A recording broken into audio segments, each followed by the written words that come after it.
بسم اللہ الرحمن الرحیم۔ السلام علیکم ناظرین، حضرت عمر بن خطاب رضی اللہ تعالی عنہ نے روم سے لڑنے کے لیے ایک فوجی دستہ روانہ کیا۔ اس دستے میں ایک نوجوان صحابی عبداللہ بن حذیفہ بن قیس السہمی رضی اللہ تعالی عنہ بھی تھے۔ مسلمانوں اور قیصر کی فوج کے درمیان لڑائی نے طول پکڑ لیا۔ قیصر مسلمانوں کی بہادر اور ثابت قدمی پر حیران ہوا اور حکم دیا کہ مسلمانوں کا کوئی جنگی قیدی ہو تو حاضر کیا جائے۔ عبداللہ بن حذیفہ کو لا کر حاضر کیا گیا، جن کے ہاتھوں اور پاؤں میں ہتھ کڑیاں تھیں۔ قیصر نے ان سے بات چیت شروع کی تو ان کی ذہانت سے حیران رہ گیا۔ دونوں کے درمیان کچھ یوں مکالمہ ہوا۔ قیصر کہنے لگا کہ نصرانیت قبول کر لے تو میں رہا کر دوں گا۔ عبداللہ نے کہا کہ نہیں قبول کروں گا۔ قیصر کہنے لگا کہ نصرانیت قبول کر لے، آدھی سلطنت تمہیں دے دوں گا۔ عبداللہ نے کہا کہ نہیں۔ قیصر نے کہا کہ نصرانیت قبول کر لے، آدھی سلطنت دوں گا اور تمہیں حکمرانی میں شریک کروں گا۔ حضرت عبداللہ نے کہا کہ نہیں، اللہ کی قسم، اگر تم مجھے اپنی پوری مملکت، اپنے آبا و اجداد کی مملکت، عرب و عجم کی حکومتیں بھی دے دو تو میں پلک جھپکنے کے برابر بھی اپنے دین سے منہ نہیں موڑوں گا۔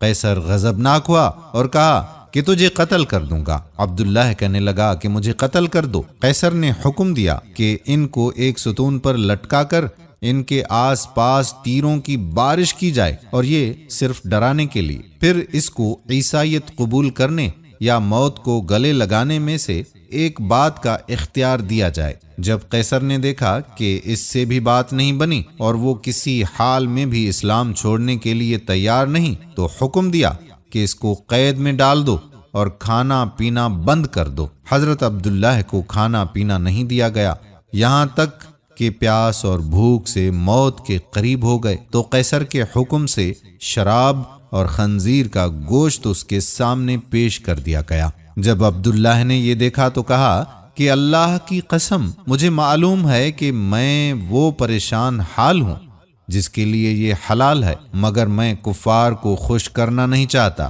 یہ کہہ کر کھانے کو ہاتھ بھی نہ لگایا۔ یہ بات قیصر کو بتائی گئی تو اس نے عبداللہ کے لیے بہترین کھانا لانے کا حکم دیا۔ اس کے بعد ایک حسین و جمیل لڑکی کو ان کے پاس بھیجا گیا کہ ان کو چھیڑے اور فحاشی کا مظاہرہ کرے۔ اس لڑکی نے بہت کوشش کی، مگر عبداللہ نے اس کی طرف کوئی توجہ ہی نہیں کی اور اللہ کے ذکر میں مشغول رہے۔ جب لڑکی نے یہ دیکھا تو غصے سے باہر چلی آئی اور کہا کہ تم نے مجھے کیسے آدمی کے پاس بھیجا؟ میں سمجھ نہ سکی کہ وہ انسان ہے یا پتھر۔ اللہ کی قسم، اس کو یہ بھی معلوم نہ ہوا کہ میں مذکر ہوں یا مونس۔ جب قیصر کا ہر حربہ ناکام ہوا اور وہ عبداللہ کے بارے میں مایوس ہوا تو ایک پیتل کی دیگ منگوائی اور اس میں تیل ڈال کر خوب گرم کیا اور عبداللہ کو اس دیگ کے سامنے لایا، اور ایک دوسرے مسلمان قیدی کو زنجیروں سے باندھ کر لایا گیا اور ان کو اٹھا کر اس ابلتے تیل میں ڈالا گیا،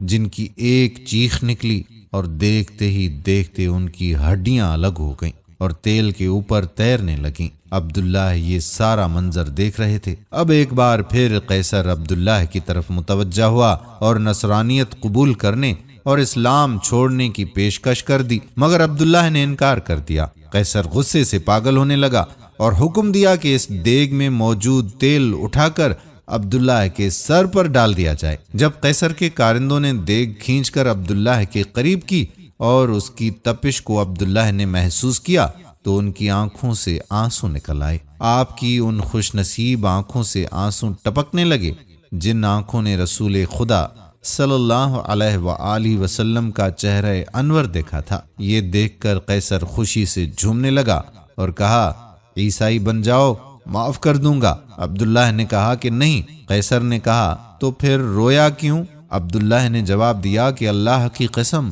میں اس لیے رو رہا ہوں کہ میری ایک ہی جان ہے جو اس دیگ میں ڈالی جائے گی۔ میری یہ تمنا ہے کہ میرے سر کے بالوں کے برابر جانیں ہوں اور وہ ایک ایک کر کے اللہ کی راہ میں نکلیں۔ یہ سن کر قیصر نے مایوسی کے عالم میں عبداللہ سے کہا کہ کیا یہ ممکن ہے کہ تم میرے سر کو بوسا دو اور میں تمہیں رہا کر دوں؟ عبداللہ نے کہا کہ اگر میرے ساتھ تمام مسلمان قیدیوں کو رہا کرتے ہو تو میں تیرے سر کو بوسا دینے کے لیے تیار ہوں۔ قیصر نے کہا ٹھیک ہے، عبداللہ نے اپنے ساتھ دوسرے مسلمانوں کو رہا کرنے کے لیے اس کے سر پر بوسہ دیا اور سارے مسلمان رہا کر دیے گئے۔ جب واپس عمر بن خطاب کے پاس پہنچ گئے اور آپ کو واقعہ بتایا گیا تو حضرت عمر رضی اللہ تعالی عنہ نے کہا کہ عبداللہ بن حذافہ کے سر کو بوسہ دینا ہر مسلمان پر ان کا حق ہے، اور خود اٹھے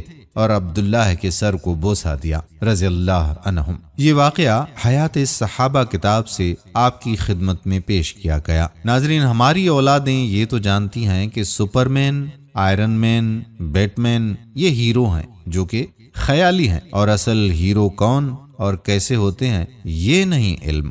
اللہ سب کو علم دین سیکھنے اور سکھانے کی توفیق عطا فرمائے، آمین ثم آمین یا رب العالمین۔ دوستو، اگر ویڈیو پسند آئی ہو تو اپنے دوستو احباب کے ساتھ اسے شیئر ضرور کیجیے گا۔